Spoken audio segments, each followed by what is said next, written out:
capítulo 15. Mas é a época da gente sair, fazer um churrasco, né? A gente conversar mais, sair da toca, né? Como é importante nós fazermos amizade entre o povo de Deus, né? É uma amizade que edifica, né? Amém? Lucas capítulo 15, a partir do versículo 11. A minha intenção era ter pregado esse texto logo depois que eu fiz uma mensagem também sobre o mesmo conteúdo, que são as duas faces de uma mesma parábola. Amém? Parábola do filho pródigo. Lucas capítulo 15, a partir do versículo 11. Vamos ler a palavra do Senhor. Disse mais: certo homem tinha 2 filhos, mas moço disse ao pai: dá-me a parte dos bens que me cabe por herança. Então o pai repartiu seus bens entre eles.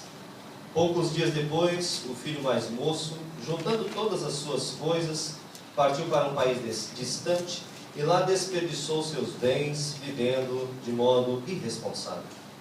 E depois de gastar tudo, houve naquele país uma grande fome, e ele começou a passar necessidade. Então se colocou a serviço de um dos cidadãos do país, e este o mandou para seus campos para cuidar de porcos. Ele desejava encher o estômago com as alfarrobas que os porcos comiam, mas ninguém lhe dava nada. Ele, porém, caindo em si, disse: quantos empregados de meu pai têm fartura de comida, e eu estou aqui passando fome? Vou me levantar, irei até meu pai e lhe direi: pai, pequei contra o céu e contra ti. Não sou mais digno de ser chamado teu filho. Trata-me como um de seus empregados. E levantando-se foi para o seu pai. Estando ele ainda longe, seu pai o viu, encheu-se de compaixão e, correndo, lançou-se ao seu pescoço e o beijou. E o filho lhe disse: pai, pequei contra o céu e contra ti. Não sou mais digno de ser chamado teu filho. Mas o pai disse aos servos: trazei depressa a melhor roupa e vesti-o, ponde-lhe um anel no dedo e sandálias nos pés. Trazei também o melhor bezerro e matai. Comamos e alegremo-nos, porque este meu filho estava morto e reviveu, havia-se perdido e foi achado. E começaram a se alegrar.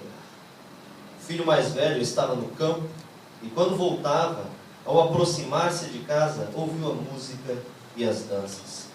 E chamando um dos servos, perguntou o que era aquilo.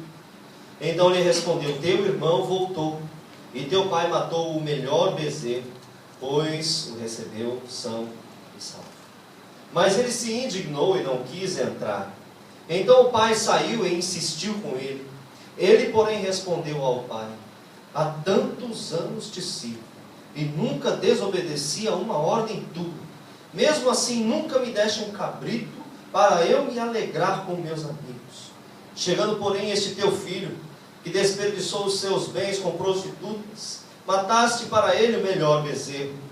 Mas o pai lhe disse: filho, tu sempre estás comigo, e tudo que é meu é teu.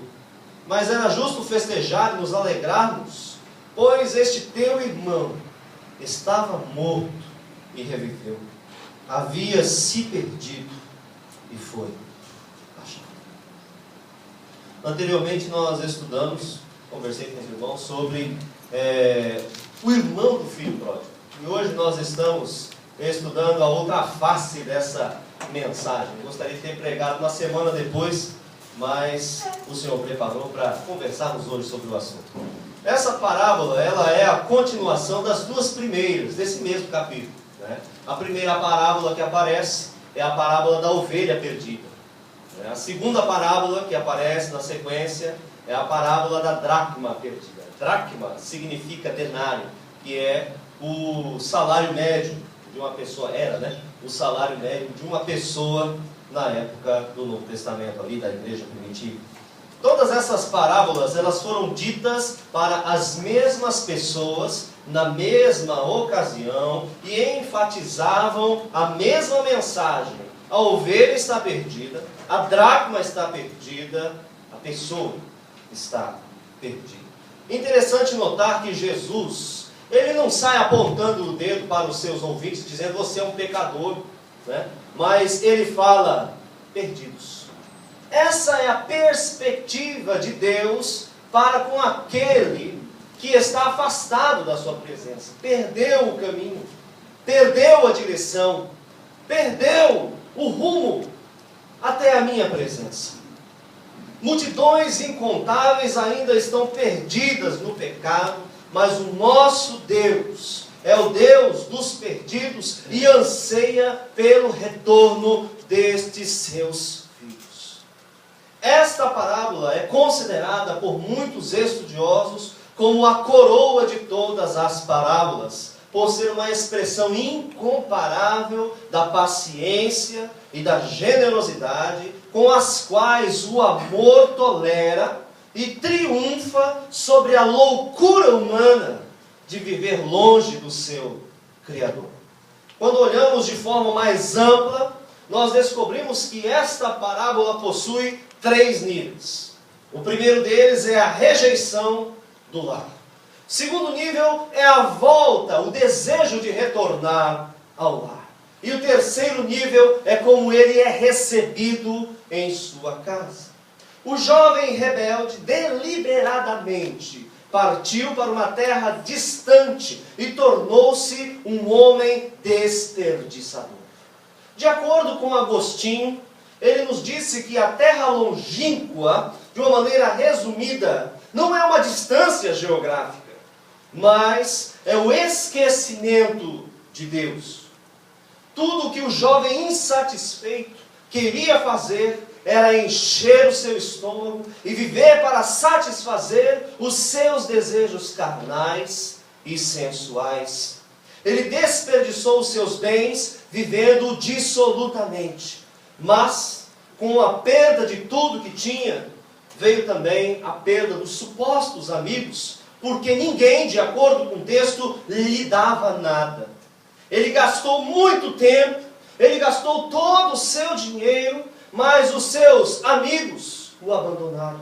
Quando ele se encontrava na mais terrível necessidade, ninguém estava ao seu lado. E como esta condição é real, até mesmo em nossos dias. Reduzido à pobreza, ele foi forçado a procurar trabalho. E achou então um trabalho no chiqueiro de porcos. Para os judeus, não existia uma humilhação maior. O porco ele era um animal impuro, não deveria ser comido, muito menos ser cuidado, tratado por um homem da linhagem de Israel. E Jesus sabia disso e trouxe essa figura para demonstrar a que ponto chega a degradação do homem quando este, na sua loucura, se separa de Deus. Por render-se aos seus apetites desenfreados, o pródigo foi levado a um estado tão humilhante que ele desejava satisfazer a sua fome com as alfarrobas, com a ração que era dada para aqueles porcos. O rapaz, então, que outrora iludido, estava empobrecido e ele decide voltar, então, para a sua casa. Ele retorna ao seu pai e o seu pai já estava preparado e desejoso em ver o dia do seu retorno e viu-o ainda quando ele estava à distância. O próprio filho não o havia visto, mas o pai já estava vendo. E entusiasmado, aquele senhor de idade correu para encontrar-se com o seu menino, que por mais que tenha crescido, ainda era o seu menino, e que estava com fome, e que estava esfarrapado, e que estava todo dolorido e cansado daquela viagem fatigante sem alimento. O pai já idoso, ele esqueceu-se de sua idade, ele esqueceu-se de sua dignidade, porque ele era um homem de posição, e ele correu para encontrar o seu filho errante. O filho pródigo, ele não teve condições de expressar todo o pedido que ele havia preparado. Ele se preparou: eu vou dizer para o meu pai, eu me arrependo. Eu vou dizer para o meu pai que eu reconheço. Eu vou dizer antes que ele fale alguma coisa: pai, eu não sou digno mais de ser chamado teu filho. Apenas me considera como um dos teus servos. Ele tinha esse discurso preparado, elaborado, mas o seu pai não o deixa falar. O seu pai o abraça e o seu pai o beija, e aquela comoção impede do seu filho dizer tudo o que pensava e que estava acumulado em seu coração. Depois da desilusão, de ter perdido tudo, e da humilhação por tudo aquilo que havia enfrentado naquele país distante, o filho pródigo sentiu que não era mais digno de ser chamado filho. E assumiu a atitude de pedir ao seu pai que fizesse apenas dele como um pequeno servo, dentro da sua casa, e que apenas lhe desse condições de sobrevivência, uma ração como os seus próprios servos têm. Mas o seu pronunciamento de contrição não se completou. O pai não aceitou aquele pedido. Então logo o filho chegou a casa, ele oficializou novamente em sua plena condição de filho. Os seus trapos foram retirados dele e foi-lhe dada uma bela túnica, símbolo da veste de justiça que o pecador arrependido recebe de Deus. Essa melhor túnica significava que o filho havia sido oficialmente reestabelecido à sua posição original de direitos. Ele recebeu também um anel. Hoje se usa o INCAN, como um símbolo para certificar e atestar negócios. Naquela época esse símbolo estava no anel, e ele batia nas tabuetas para afirmar: eu sou membro dessa família. Deu-lhe um anel com o nome daquela família, com a autoridade de fazer e desfazer negócios. Deu-lhe também calçados, sandálias, porque os escravos eles andavam descalços, mas aqueles que eram livres tinham sandálias. Ele foi restituído em sua condição.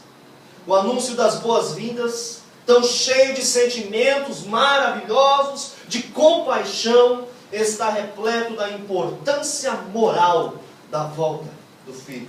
Ele retornou uma pessoa diferente daquela que ele era quando abandonou o seu lar. E nessa parábola tão singular, que fala sobre o encontro de Deus com o pecador perdido, nós podemos extrair inúmeros ensinamentos para a nossa caminhada cristã. Mas veremos apenas 3 nesta noite. Bem? Primeiro deles, Lucas capítulo 15, versículos 12 e 13, e depois 29 e 30.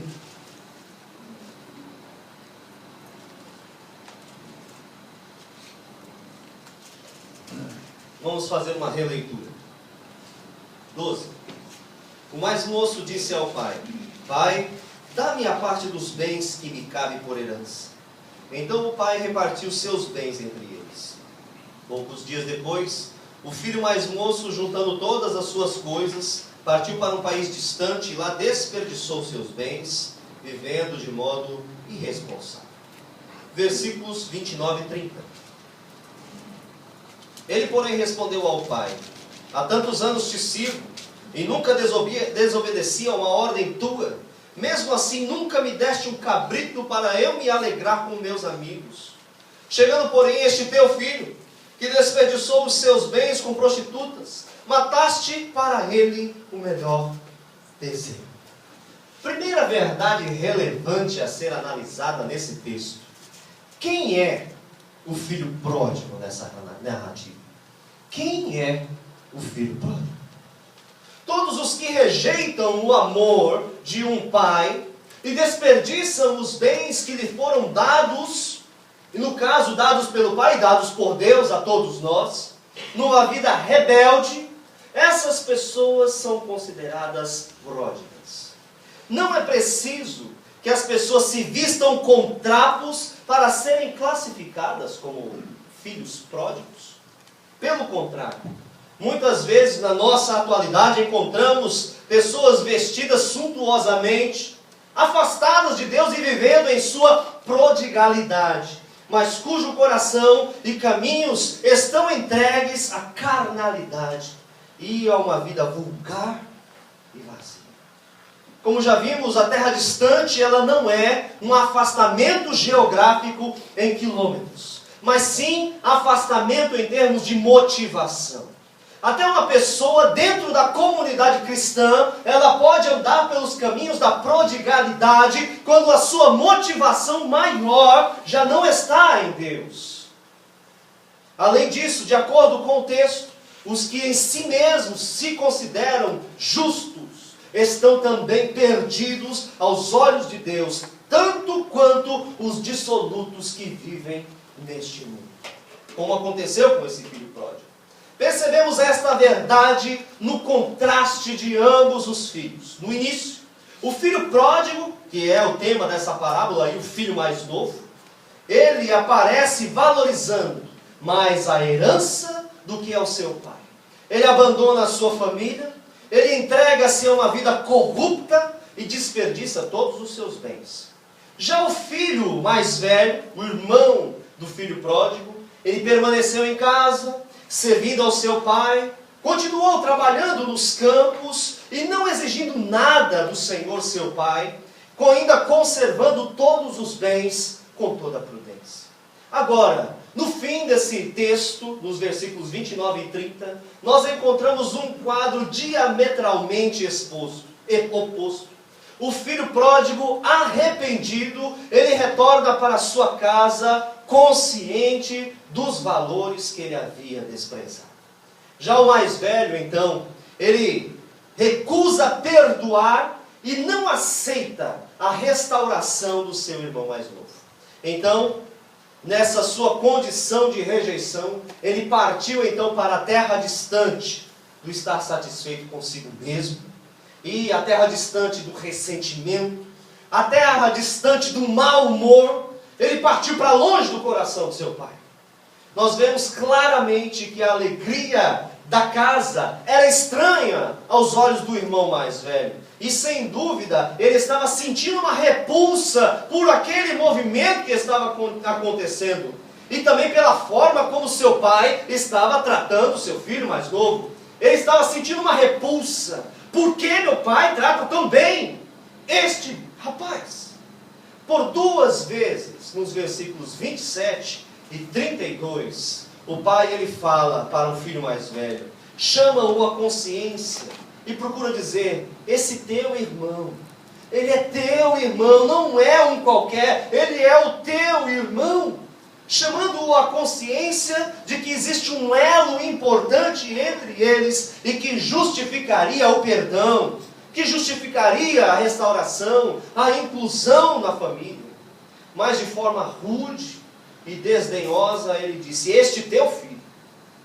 O filho mais velho disse, este teu filho, ele não é o meu irmão. Desprezo, amargura, sarcasmo, estão contidos no seu ato também, no versículo 30, de trazer à lembrança todos os pecados do seu irmão. Ele gastou todo o dinheiro. Ele gastou com uma vida corrupta.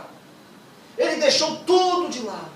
Em outras palavras, eu sou justo, eu sou melhor do que ele no procedimento, mas mesmo assim, ele é mais favorecido do que eu. Você matou para ele o cordeiro, coisa que para mim você nunca fez. A inveja amarga tomou conta do seu coração. Todos os excessos do filho pródigo não lhe fecharam a entrada na casa do pai. Não fecharam a entrada no céu. Por quê? Ele veio arrependido para o seu pai. Ele veio com o coração quebrantado. Mas todas as virtudes do filho mais velho não são suficientes para que ele possa entrar no reino de Deus e compreender a dimensão do perdão que o seu pai estava aplicando para o seu irmão mais novo. Por quê? Ele cultivou em seu coração o orgulho e a soberba. Quem então é o filho pródigo nessa narração? O mais novo ou o mais velho? Digo que ambos. Só que o mais novo, ele achou primeiro o caminho de retorno ao coração do seu pai. Segunda verdade que é importante analisarmos nesse texto está no capítulo 15, versículo 12. Vejamos.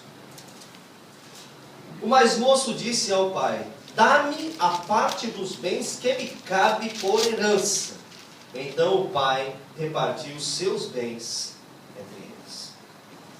O primeiro pedido do filho pródigo foi: dá-me o que é meu por herança. Ou, em outras versões, dá-me o que é meu por direito. Ele reivindicou a posse dos bens para satisfazer os seus desejos. Ele não tinha maturidade. Não era tempo de sair de casa. Seus objetivos não estavam alinhados com o estilo de vida austera que a sua família tinha e que a fizera prosperar. Ele pensava: meu pai não me entende. Eu preciso viver hoje. Eu quero privacidade.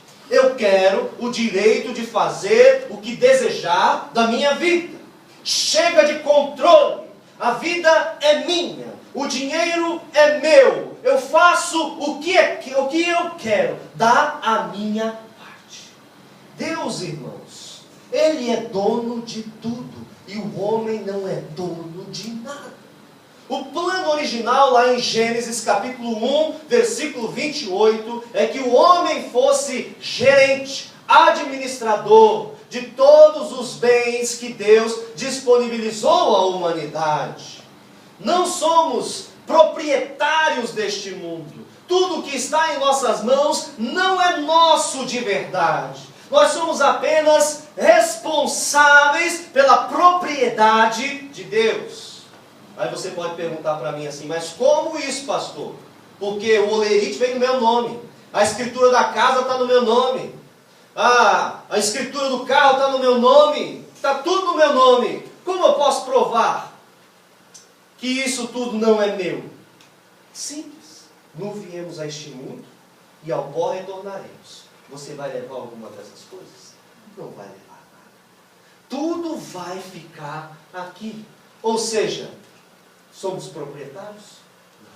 Somos apenas administradores de tudo o que o Senhor colocou em nossas mãos. Não trouxemos nada para este mundo. E deste mundo nós não levaremos nada. Este entendimento é importante porque o espírito de propriedade é a fonte dos medos: eu vou perder. É a fonte das suspeitas, é a fonte da competição, é a fonte da concentração de bens, do acúmulo de riquezas e também é a fonte da pobreza. O sentido de propriedade. A Adão não foi dada posse de nada. A nós também não foi dada posse de nada. Deus deu para nós o quê? Apenas acesso. Acesso. Essa é uma completa mudança de paradigma. Nós vivemos em uma cultura, a cultura da posse, a cultura do poder aquisitivo, a cultura do acúmulo de riquezas, mas Deus não quer que nós vivamos na cultura sob a égide da cultura da posse. Deus quer que nós vivamos pelo seu reino, pela sua vontade, na cultura do reino de Deus, pela cultura da acessibilidade. Nada é nosso, irmãos. Aleluia. Mas quando nós temos acesso a Deus, através de uma comunhão fraterna com o Espírito Santo, Pai e Filho, nós temos acesso a todas as nossas necessidades supridas. Aleluia. Nós temos acesso a Deus. A luta pela posse, ela gera muito estresse, consome muito tempo. Já o espírito de acesso, ele nos faz ser livres da preocupação excessiva e desse estresse. A restauração da aliança com Deus implica em restaurar o nosso acesso à provisão do reino de Deus para nós. Deus tem provisão para nós. Como aquele jovem se lembrou? Os servos do meu pai têm acesso ao meu pai e eles têm tudo o que eles precisam. Por que estou passando fome aqui neste lugar? Eles têm acesso. Acesso. Este foi o grande problema do filho pródigo. Quando foi dominado pelo espírito de propriedade, ele saiu da presença do seu pai e perdeu o acesso à fonte de toda a provisão. Então ele começou a perder a sua vida. Ele começou a perder as suas emoções. Perdeu a sua dignidade. Ele perdeu a sua saúde. Ele perdeu os seus bens. Ele foi perdendo tudo. Porque ele perdeu em primeiro lugar o acesso à presença do Pai. Fonte de toda prosperidade não é a posse, mas é acesso a Deus. Nós não vivemos, irmãos, somente de pão, mas de toda palavra que vem da boca de Deus. Não vivemos somente do nosso salário, mas de toda a promessa de provisão, oportunidades e multiplicação que provém de Deus para nós. Às vezes o teu salário não vai dar para pagar todas as contas. Sabe por quê? Porque Deus quer te ensinar que não é a posse, mas é o acesso a Ele. Quando nós não temos, Ele se faz presente. E já te faltou alguma coisa?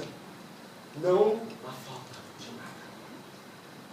Não há falta de nada. Para aquele que tem acesso ao coração de Deus. Jesus, Ele nos disse: não andeis, pois, inquietos, dizendo que comeremos, ou que beberemos, ou que vestiremos, porque todas essas coisas os gentios que estão debaixo da cultura da posse deste mundo procuram. Mas, de certo, o vosso Pai Celestial bem sabe que necessitais de todas estas coisas. Buscai, pois, em primeiro lugar o reino de Deus e a sua justiça, e todas estas pequenas coisas deste mundo que passa e aqui ficarão, lhe serão acrescentadas. Em primeiro lugar, o reino de Deus. Em primeiro lugar, o reino de Deus. Em primeiro lugar. Quando temos acesso ao reino de Deus, tudo o que precisamos nos é acrescentado. Nós podemos não ter luxos, mas nada nos falta. Em Cristo nós temos acesso ao suprimento de todas as nossas necessidades. Terceira e última verdade desse texto para nós analisarmos nessa noite. Lucas capítulo 15, versículo 14.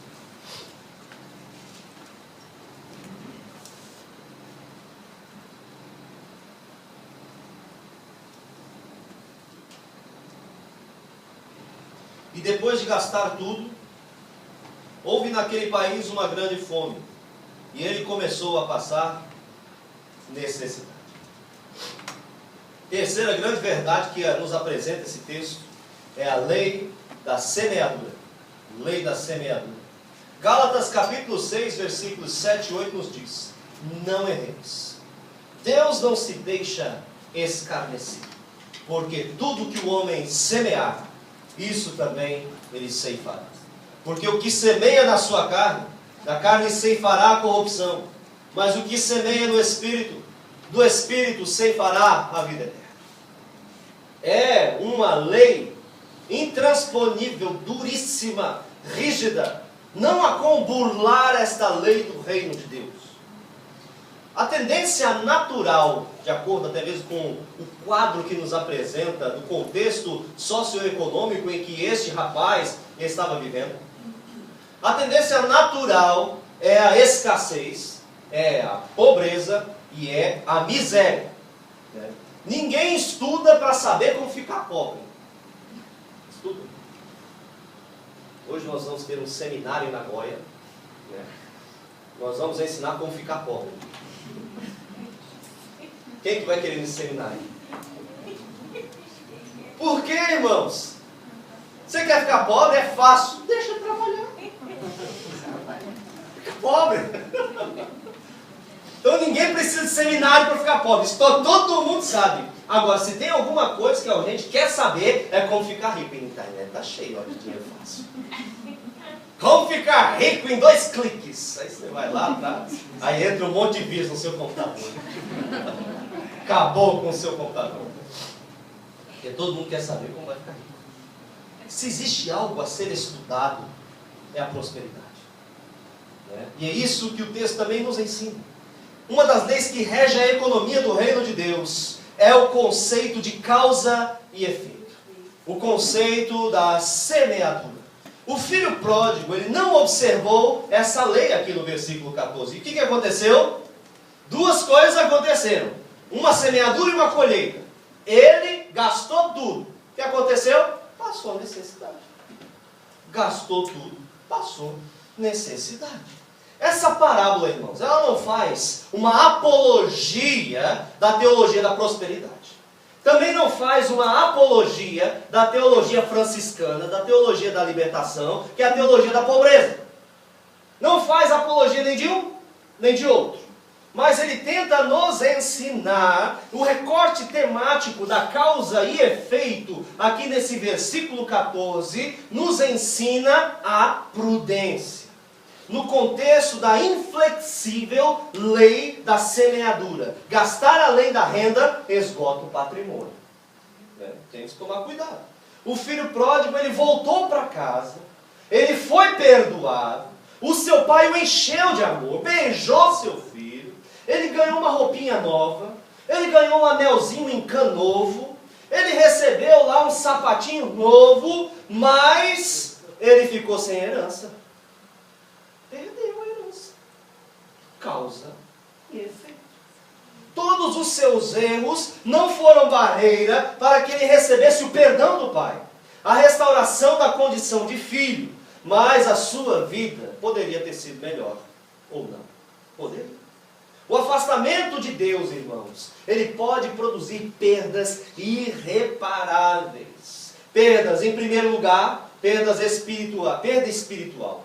Você já viu pessoas que às vezes ela está bem, de repente ela cai, ela se deixa envolver pela ilusão deste mundo, entra pela vereda da prodigalidade e anda, só que depois ela retorna.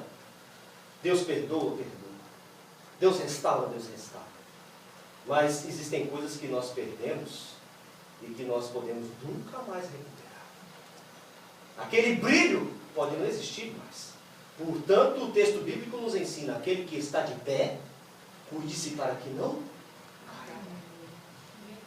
Porque pode-se perder o brilho, pode-se perder o melhor que tinha e depois não recuperar mais. Esteja atento para não perder aquilo que Deus colocou em suas mãos. Para o filho pródigo podia ter sido melhor. Ele foi perdoado, foi restaurado. Que linda parábola! Mas, no final de tudo, fica aquela ideia: podia ter sido melhor. Ele não precisava ter vivido tudo aquilo.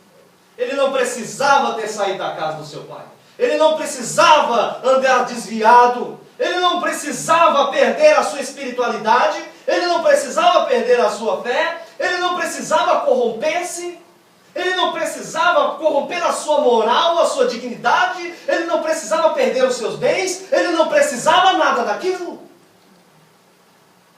Ele voltou, foi restaurado, mas com perdas e cicatrizes que perduraram por toda a sua vida. Outro estilo de perda, irmãos, porque nós falamos aqui de perdas irreparáveis. Mas outro estilo de perda é o deixar de ganhar. Você pode não perder nada do que você tem, mas se você deixou de ganhar, você perdeu, né?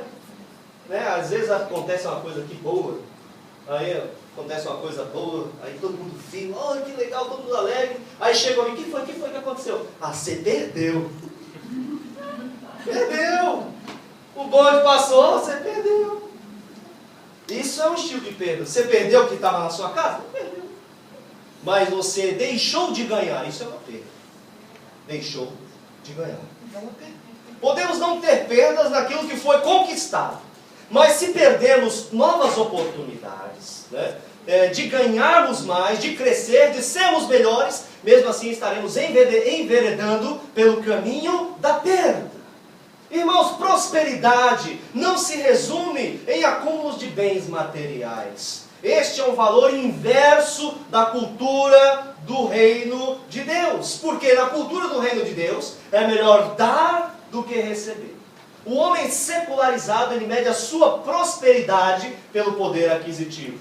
Porém, no reino de Deus, nós medimos a prosperidade pela qualidade de vida e pelo nível de realização e o sentimento de satisfação. Se nós não estamos satisfeitos, vai estar sempre com sede, sempre querendo mais.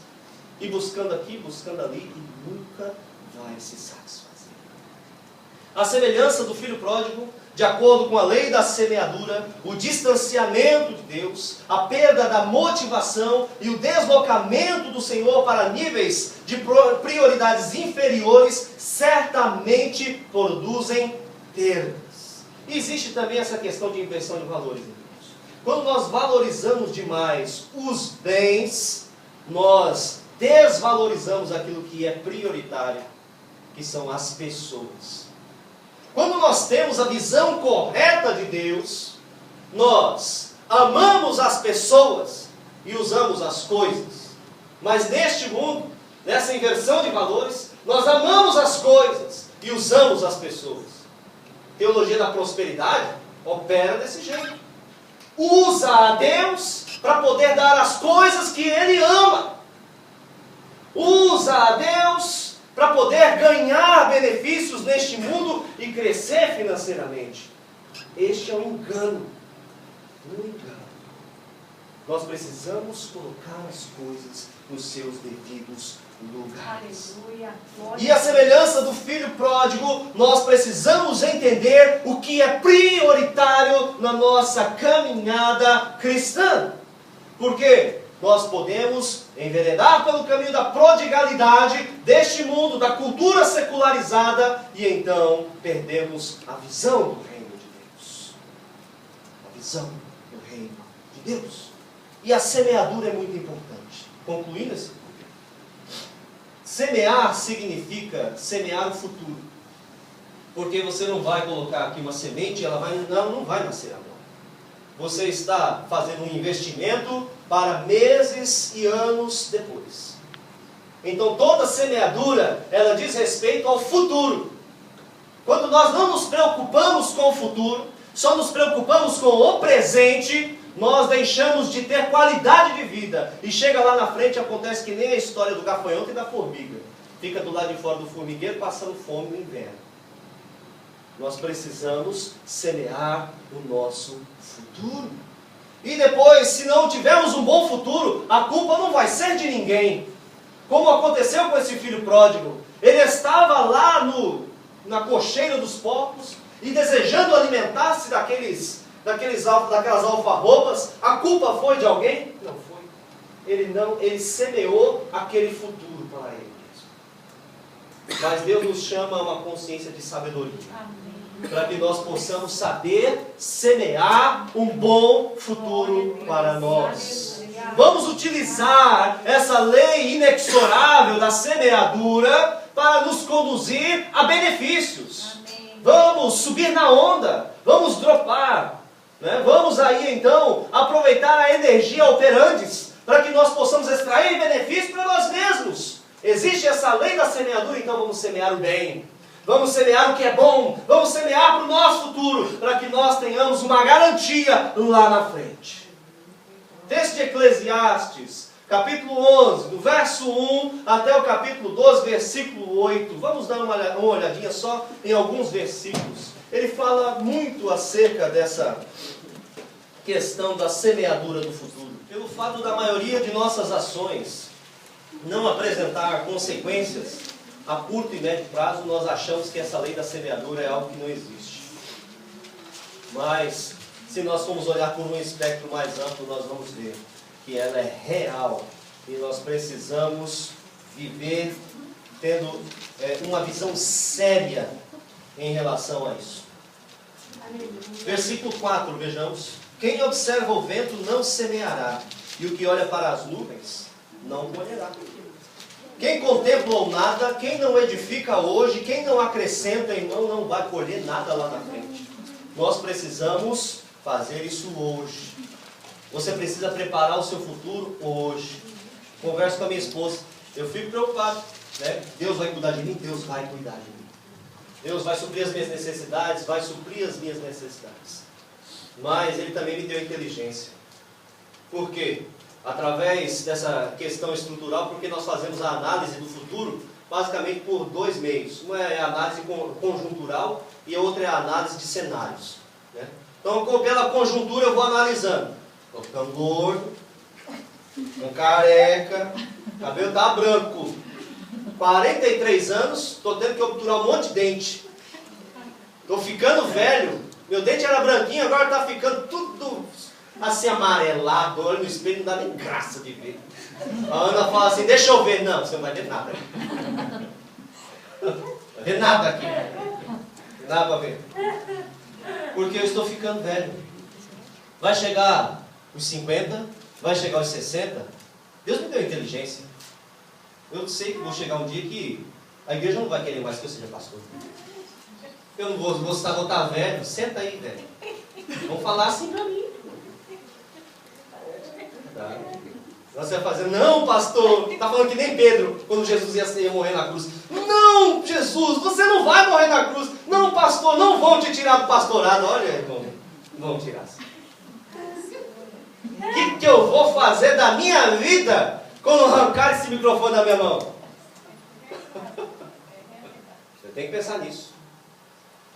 Quando não tiver mais forças para pregar, porque também tem essa questão da força, né? Eu vi esses dias a pregação do David Wilkerson, antes dele falecer, grande pregador, profeta de Deus. E ele, com 80 e tantos anos, ele começou a pregar de pé e começou a passar mal. Traz uma cadeira, meu filho, que eu não aguento mais. E teve que pregar sentado e sem ar, porque a idade vem. E o que eu vou fazer no futuro? Eu preciso planejar. Eu preciso semear alguma coisa para os maus dias. E se eu ficar só olhando o vento, não vai acontecer nada. Aí eu já faço a análise do cenário, né? A aposentadoria do Brasil do jeito que está agora, está difícil, hein? Né, irmão? Está difícil, né, irmão? O cenário, né? Custo de vida igual ao do Japão, né? E salário, você ganha um salário mínimo, 2 salários mínimos por mês. Como que eu vou viver? Você faz aquela análise de cenário e você já fica preocupado. De professor é pior, né? Não, então, o professor até que tem vantagem. Tem bastante greve, você vem presente. Eu vou cuidar bastante dos meus filhos. Não, eu sou crente, não posso ficar fazendo greve da toda. Né? Graças a Deus. Mas o texto ele fala que aquele que fica observando o vento não vai colher. Então, se você tem que fazer alguma coisa, faz agora. Que você tem oportunidade, tem condições. Semeie o seu futuro. Versículo 5, o que nos diz? Assim como não sabes o caminho do vento, nem como se formam os ossos no ventre da que está grávida, assim também não compreendes as obras de Deus, que faz todas as coisas. Nós não sabemos o que Deus fará no contexto da macro-história. Eu não sei se essa guerra de Israel com Hamas vai resultar em um conflito bélico atômico e Rússia vai se intervir, União Europeia, quebra da Alemanha, quebra do Japão, quebra dos Estados Unidos. Não sei. Mas uma coisa eu sei, que a macro-história, ela tem uma influência direta sobre a minha micro-história. Eu não sei o que vai acontecer lá na frente. Eu não sei como se formam os ossos dentro do ventre da grávida. Existem coisas que estão além do meu entendimento, estão além da minha força, além da minha sapiência, além da minha capacidade de tocar e resolver. Eu dependo de quem? Dependo de Deus. Eu dependo de Deus. Então nós precisamos nos preparar. Hoje que temos possibilidade. Versículo 6. Planta a tua semente pela manhã, e não detenhas a tua mão à tarde, pois não sabe qual das duas crescerá, se esta ou aquela, ou se as duas serão igualmente boas. Quando você estiver semeando o seu futuro, irmão, semeie várias opções. Não semeie somente uma opção, né? Não só trabalhe. Trabalhe e ore. Não só trabalhe e ore. Trabalhe no reino de Deus. E faça várias opções, porque você não sabe se você vai colher aqui, se você vai colher desse jeito, se você vai colher na sua poupança, se você vai colher na sua aposentadoria, onde você vai colher? Pode ser que você venha colher tudo. Mas pode ser que você só venha colher de tudo que você semeou, pode ser que só venha colher uma coisa. Então, semeie com diversidade, lance muitas sementes, não se canse de ser uma pessoa trabalhadora, de um semeador. Semeie várias opções. Versículo 8. Portanto, se o homem viver muitos anos, alegre-se em todos eles. Porém, lembre-se dos dias de trevas, porque serão muitos. Tudo o que está para acontecer é ilusão. Hoje o seu presente pode ser iluminado. Pode estar dando tudo certo. Você pode estar indo super bem. Mas aquilo que eu já disse, os maus dias virão. E os dias maus parece que eles são mais do que os dias bons. Quando a gente está vivendo uma boa temporada, passa-se 5, 6, 10 anos. Passou 10 anos, mas foi tão rápido, parece que foi ontem. Porque você está vivendo os seus anos dourados. Agora, quando começar a chegar os maus dias, e dói tudo, e já não tem mais para onde, tem que ficar em casa, e fica em casa, não tem o que fazer. E aí, vem os maus dias, vem a diabetes, risco de AVC, pressão alta. Maus dias. Aí você olha para trás, passou-se uma semana. Como se arrastou essa semana. Os maus dias parece que são maus. Por quê? Porque são maus. Parece que são multiplicados. E nós precisamos nos preparar para os maus dias.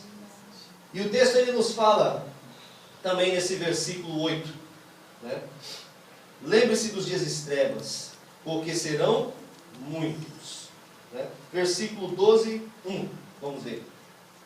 Lembra-te do teu Criador nos dias da tua mocidade, antes que venham os dias difíceis e cheguem os anos em que dirás: não tenho prazer neles. Irmãos, eu só tenho 43 anos, mas existem coisas que eu tinha prazer quando eu tinha 17, 18, 20, que hoje eu não tenho mais prazer. E vai chegando mais velho, isso a ciência comprova. Né? Você sente menos o sabor do sal, você sente menos o sabor do açúcar.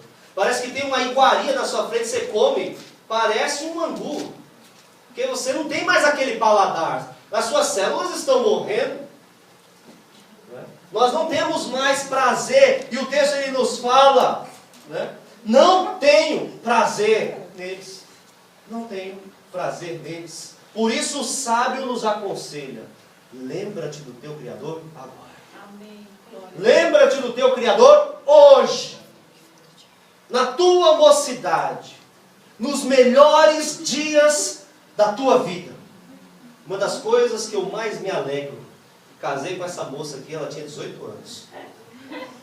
Eu fui o privilegiado de usufruir dos melhores anos da vida dela e ainda está nos anos dourados. Mas eu falo para ela: eu quero ficar com você até o fim da minha vida. Agora você vai ter que ter paciência, porque eu sou 7 anos mais velho, então eu vou envelhecer mais rápido. Irmãos, como é bom nós usarmos os melhores anos das nossas vidas para fazermos a vontade de Deus. Fazer a vontade de Deus. Use os anos dourados, a sua força, os seus recursos. Use tudo que você tem de bom, essa força que você tem, use isso para servir a Deus. Lembra-te do teu Criador na tua mocidade, nos melhores momentos da sua vida. Quando chegar nos maus dias, você vai estar juntinho dele. Amém. E ele vai estar te amparando. Você não vai ser desamparado. Ele vai ser o teu auxílio. Ele vai ser o teu socorro, Ele vai ser o teu refúgio, Ele vai ser a tua fortaleza, Ele vai ser a tua provisão. Nós não dependemos do sistema, nós não dependemos de dinheiro, nós dependemos de Deus e no reino de Deus há abundância para todos aqueles que buscam a Ele. Aleluia. Não fiqueis ansiosos, mas estejam no centro do reino de Deus. Semeie um futuro em Cristo Jesus. Aleluia. Semeie esse futuro. Glória a Deus. Concluindo essa mensagem, vamos nos lembrar. A prodigalidade, ela reside no fato de nós estarmos distantes de Deus. Não é uma distância geográfica, mas é um distanciamento medido pela falta de motivação em relação a Deus, de desejo em relação a Deus, de orar, de buscar, de estar perto dele, de prioridade, ter Deus no centro, e as outras coisas andam e orbitam dentro da vontade do Senhor. Também no que diz respeito à dedicação do melhor do nosso tempo, dos nossos recursos, das nossas forças e dos nossos dias. Também, nada é nosso, tudo é de Deus. Lembre-se disso. Deus tem para nós acesso. Não é projeto de Deus propriedade, posse, mas é projeto de Deus termos acesso a todas as nossas necessidades. E lembre-se, a lei da semeadura. Semeie no reino de Deus. Semeie o seu futuro no reino de Deus, para que você venha colher uma velhice tranquila, e no final dessa jornada, até a volta de Cristo Jesus, e depois dela, na eternidade, colher o descanso no Pai. Amém? Vamos nos colocar de pé, vamos orar a Deus. Pai, nós te louvamos, ó Deus, e te agradecemos por esta noite. Obrigado, ó Pai, porque o Senhor tem nos trazido para o caminho do encontro contigo.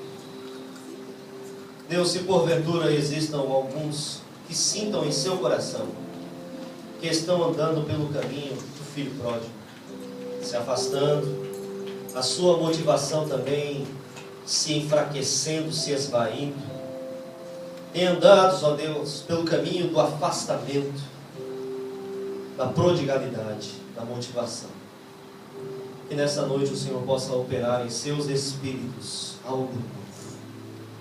O Senhor nos traz para a tua casa, não para a condenação, mas nós nos achegamos à tua presença para que haja restauração. O Senhor quer cura, o Senhor quer o bem, o Senhor quer a alegria, o Senhor quer que nós estejamos pertinhos de ti. O Senhor é aquele que quer nos abraçar, quer ouvir a nossa necessidade, quer nos suprir. Mas que nós possamos voltar e estar próximos do Senhor.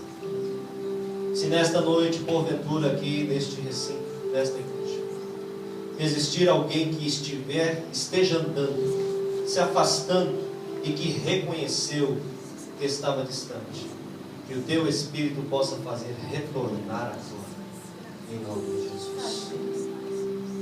Não é necessário você dar nenhum sinal, fazer nada, mais glória ao Senhor nesse instante. Coloque a tua vida diante de Deus. Até mesmo dentro da igreja, nós podemos tomar o caminho do filho pródigo. Por isso, avalie-se, para que você possa reajustar o seu pensamento, os seus desejos em sua vida, em Cristo Jesus. Se porventura a visão está focada no direito de propriedade, nos desejos das coisas deste mundo, em correr atrás daquilo que é transitório, que o Senhor possa encher o teu coração nesta noite com a abundância da acessibilidade do reino de Deus. Nós temos acesso ao Senhor, nós não temos falta de nada. O Senhor nunca nos deixou faltar nada, nunca faltou o pão, nunca faltou o sustento, nunca faltou a paz, nunca faltou a provisão, nunca faltou nada para os teus servos. E como diz as Escrituras, sou velho, já fui moço, mas nunca vi o justo e a sua descendência a mendigar pão. Ó Deus, muito obrigado, porque nós temos acesso ao teu reino e nada nos falta. Coloque essa verdade cravada no coração dos meus irmãos. Eles não precisam lutar para possuir nada, porque o Senhor já lhes deu acesso a tudo, gratuitamente, pela fé do Filho de Deus. Pai, que o Senhor possa estar dando sabedoria para os teus filhos, para que possam semear o futuro deles de uma maneira diferente desse filho pródigo que semeou com imprudência, mas que eles possam ter uma visão prudente e semear um futuro abençoado em nome de Jesus. Semear a vida da fé, semear a comunhão contigo, semear até mesmo a salvação. A salvação nos foi concedida sim, mas é necessário que nós semeemos continuamente essa continuidade na trajetória cristã.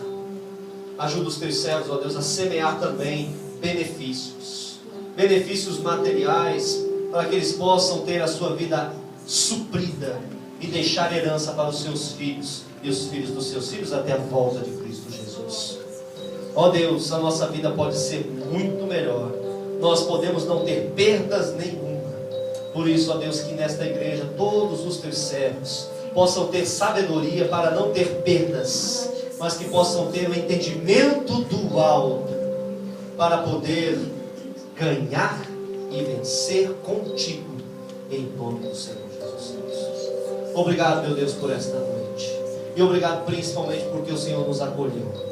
Nós estávamos tão longe, nós estávamos distantes, sofridos, muitos de nós, a grande maioria não nasceu em um lar evangélico, e muitos vieram a Cristo no meio da sua vida.